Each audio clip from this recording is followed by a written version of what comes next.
जो मुख्य स्थिति जनपद शामली में जो आरोप है मैं खुद रहूँगा कैराना लोकसभा में, और ARO 5 होंगे जिसमें से 3 जनपद शामली के तीनों तहसील के SDM हैं और 2 जनपद सहारनपुर के नकुड़ और गंगो की तरफ से 2 ARO नियुक्त हुए हैं।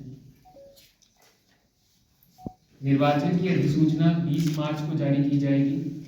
इसमें जो उम्मीदवार होंगे उनसे नॉमिनेशन 27 तारीख तक किया जाएगा। 28 मार्च को उसका स्क्रूटनी होगी।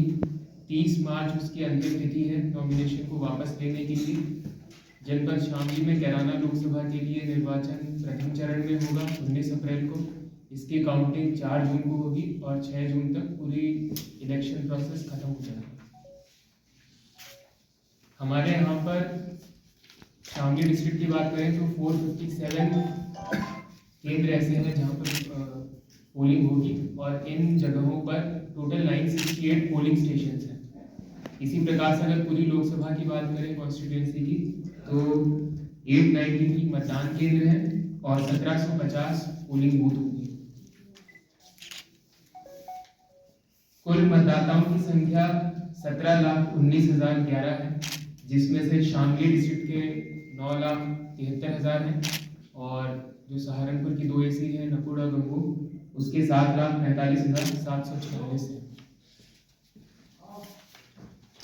जो कुल मतदाताओं की संख्या मैंने आपको बताई 17,19,000, उसमें से कुल पुरुष मतदाताओं की संख्या और महिलाओं की संख्या ये है, इसका डेटा हम आपको दे देंगे। इसमें से 18-19 वर्ष के कुल मतदाता 22,795 है। EP रेशियो पूरी लोकसभा कॉन्स्टिट्यूंसी का 61.51% है। इसके संबंध में एक महत्वपूर्ण मैसेज मैं आपको आपके माध्यम से सभी को देना चाहूँगा कि निर्वाचन के बारे में जो घोषणा हुई है इलेक्शन कमीशन की तरफ से, उसके बाद में फॉर्म 7 नए एक्सेप्ट होना बंद हो गए हैं। अभी तक जितने भी एक्सेप्ट हुए थे, मतलब जितने भी लोगों ने अप्लाई किया था, उनका नियमानुसार विस्तारण कर दिया जाएगा, बट और लोग अपना नाम काटने के लिए आवेदन नहीं देंगे। लेकिन फॉर्म 6 के माध्यम से जो नए वोटर जुड़ने की प्रक्रिया है वो अभी कुछ समय तक चलती रहेगी, जब तक कि उम्मीदवार है अपना नॉमिनेशन फाइल करते हैं उसके तक।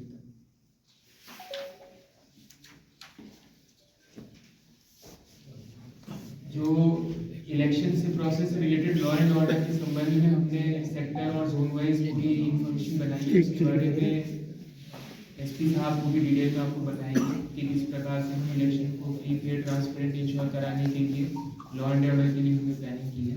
तो वो अभी मैं स्किप कर रहा हूँ, SP साहब उसके बारे में ब्रीफ में आपको बता देंगे।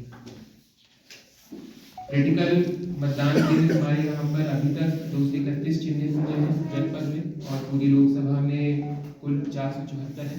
इनके कारण जो भी है उनको आइडेंटिफाई करके हम उनकी वल्नरेबिलिटी को मिनिमाइज करने की कोशिश करेंगे और हमारा पूरा प्रयास रहेगा कि इलेक्शन की डेट आने तक, मतलब पोलिंग की डेट आने तक ये वल्नरेबिलिटी सब जगह खत्म हो जाए। इसके अलावा एक चीज़ और जरूरी है, महत्वपूर्ण है, वो ये है कि इलेक्शन की घोषणा के साथ ही मॉडल कोड ऑफ कंडक्ट लागू हो गया है। इसके संबंध में हम सभी पॉलिटिकल पार्टीज के साथ भी एक बैठक करके उन्हें बताएंगे। हालांकि पहले भी उन्हें बताया था, बट अभी हम और विस्तार में उन्हें बताएंगे कि क्या क्या निर्वाचन आयोग के इंस्ट्रक्शंस आए हैं और किस प्रकार से उन्हें अपने और अपने उम्मीदवारों के माध्यम से ये इंश्योर करना है कि आदर्श आचार संहिता का पूर्णतः पालन हो। इसके अलावा इस पालन को इंश्योर कराने के लिए हमारी तरफ से भी flying squad, static surveillance teams, FST, SST अलग अलग जगह पर ऑलरेडी एक्टिव हो गई हैं और वो चेक कर रहे हैं और ये पूरा सुनिश्चित किया जाएगा कि किसी प्रकार का जो कॉन्ट्राबैंड आइटम्स हैं या कैश है या लिकर है, ड्रग्स है या इस प्रकार के अनुचित माध्यमों से कोई भी उम्मीदवार किसी भी मतदाता का अभिमत बदलने की कोशिश न करें। इस बार इलेक्शन कमीशन के द्वारा कई सारी IT एप्लीकेशंस भी यूज़ की जा रही है मतदाताओं की सुविधा के लिए और उम्मीदवारों की पार्टीज की सुविधा के लिए, जिसमें से कुछ का मैं उदाहरण बताना चाहूँगा। जैसे कि सुविधा ऐप है। सुविधा ऐप के माध्यम से पार्टी और उम्मीदवार अपनी परमिशंस के लिए अप्लाई कर सकते हैं जो उन्हें अलग अलग चाहिए होती हैं। उसके अलावा जो नॉमिनेशन एक हार्ड कॉपी में वो फाइल दिया जाता था आरओ के पास में, वो ऑनलाइन भी अप्लाई कर सकते हैं। हालांकि ऑनलाइन अप्लाई करने के बाद भी जब वो अपना लेकर आएंगे तो वो साइंड होना चाहिए जब उसकी हार्ड कॉपी को लाएंगे। लेकिन ऑनलाइन अप्लाई करने से फ़ायदा ये होगा कि उसमें गलती होने के चांसेस कम हो जाएंगे और उसमें सॉफ्टवेयर में कुछ चेक्स भी हैं। इसके अलावा आम जनता के लिए भी कई सारी IT एप्लीकेशंस हैं, जैसे कि NGSP पोर्टल है अपनी ग्रीवांसेस को सबमिट करने के लिए। अगर उन्हें कोई शिकायत हो तो निर्वाचन से संबंधित किसी भी समस्या से रिलेटेड 1950 है voter helpline. VHA mobile app है और एक C-विजिल ऐप है, जिसके माध्यम से इलेक्शन के दौरान अगर MCC वायलेशन से संबंधित कोई रिपोर्ट करना चाहता है तो वह एनोनिमस रिपोर्टिंग भी कर सकता है C-विजिल ऐप से।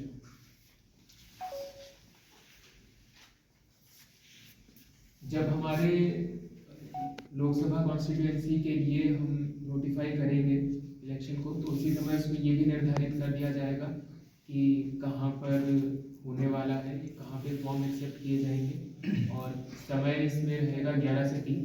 लेकिन इसके संबंध में विस्तृत हम तब बता देंगे जब नोटिफाई करेंगे।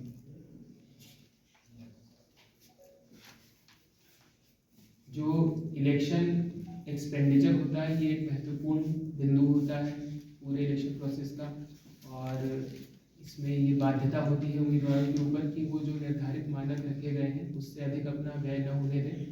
वो मानक लोकसभा कॉन्स्टिट्यूंसीज के लिए 95 लैक्स है। इसके संबंध में भी सभी पॉलिटिकल पार्टीज के रिप्रेजेंटेटिव्स के साथ में एक अलग से बैठक की जाएगी और उन्हें ट्रेनिंग भी दी जाएगी और पूरा समझाया जाएगा कि किस प्रकार से उन्हें अपने लेखा जोखा को मेंटेन करके रखना है, ताकि इसके संबंध में बाद में जाके कोई समस्या ना हो।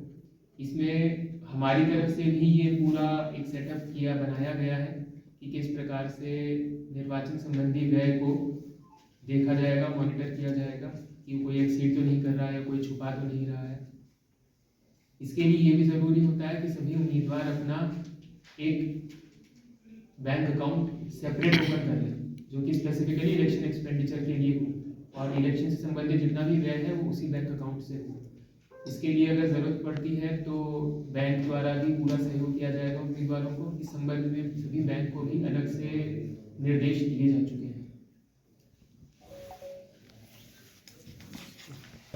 आदर्श आचार संहिता क्योंकि लागू है अभी, तो जितने भी लोग हैं वो अपने सारे स्टेटमेंट्स को और अपने कंडक्ट को करते वक्त कोई भी कार्रवाई करते वक्त ये ज़रूर ध्यान रखें कि आपका कोई भी चीज़ ऐसी न हो जिससे कि आदर्श आचार संहिता का उल्लंघन हो या फिर निर्वाचन के कार्य पर प्रश्न उठ सके। और यदि कोई इस प्रकार से फेक न्यूज़ फैलाता है या फिर कोई अपने कंडक्ट से आदर्श आचार संहिता का उल्लंघन करता है तो उस पर कड़ी कार्रवाई होगी। 11 जोन्स और 93 सेक्टर्स में बांटा है, जिसमें कि प्रशासनिक अधिकारियों के साथ समन्वय करने के लिए पुलिस अधिकारी भी मौजूद रहेंगे। इसके अतिरिक्त जो भी हमारे वल्नरेबल या क्रिटिकल पोलिंग सेंटर्स हैं उनको हमने जो है पहले ही चिन्हित कर लिया है और उसमें जो है लगातार प्रिवेंटिव एक्शंस हम कर रहे हैं। इसमें स्पेसिफिकली जो है ऐसे जो भी व्यक्ति हैं जिन्होंने पिछले कुछ वर्षों में किसी भी सरकारी कर्मचारी के साथ अभद्रता की हो या किसी प्रकार की मुजाहमत की हो या फिर पथराव या फिर कोई बलवा किया हो, किसी भी प्रकार का जो है उपद्रव किया हो या कोई कहीं पर किसी प्रकार का जातिगत संघर्ष हुआ हो या सांप्रदायिक संघर्ष हुआ हो, ऐसे सभी व्यक्तियों को जो है विशेष रूप से इसमें चिन्हित किया गया है और उनके विरुद्ध गुनाह की कार्रवाई की जा रही है। ऐसे लगभग 230 व्यक्ति हमने चिन्हित किए हैं, जिसमें से कि 24 वर्तमान में जिला बदर हो चुके हैं और उनकी निगरानी की जा रही है। इसके अलावा जो हैबिचुअल ऑफेंडर्स हैं उनको प्रिवेंशन के लिए 110G की कार्रवाई और जो अभ्यस्त अपराधी हैं उनके विरुद्ध गैंगस्टर की कार्रवाई की जा रही है, जिससे कि चुनाव शांतिपूर्ण रूप से शांतिपूर्ण माहौल में संपन्न हो सके। इसके अलावा एक विशेष चीज़ जिस पर हमारा फोकस रहेगा वो है हमारा सोशल मीडिया सेल का गठन हुआ है, जिसका जो निरंतर जो है किसी भी प्रकार का हेट स्पीच या फिर कोई भी सांप्रदायिक या धर्म से संबंधित यदि कोई विवादित कथन सामने आता है तो उस पर जो है बहुत कठोरता से जो है संज्ञान लेकर कार्रवाई की जाएगी। और ये मीडिया बंधुओं के माध्यम से मेरी अपील है कि इस संबंध में जो है विशेष रूप से पब्लिक में भी ये मैसेज जाए और इस संबंध में ध्यान रखा जाए। इसके अतिरिक्त जैसा कि अभी जिलाधिकारी महोदय ने बताया कि हमारी फ्लाइंग स्क्वाड्स और स्टैटिक सर्वेलेंस टीम्स एक्टिव हैं।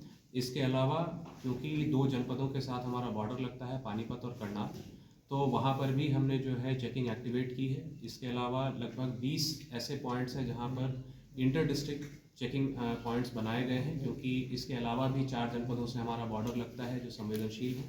और इसके अलावा जनपद के अंदर जो पुराने यूपी 112 के हमारे पास डेटा है या पुराने क्राइम डेटा है, उसको एनालाइज करके लगभग 51 पॉइंट्स हमने चिन्हित किए हैं जहाँ पर रेगुलरली चेकिंग की जाएगी।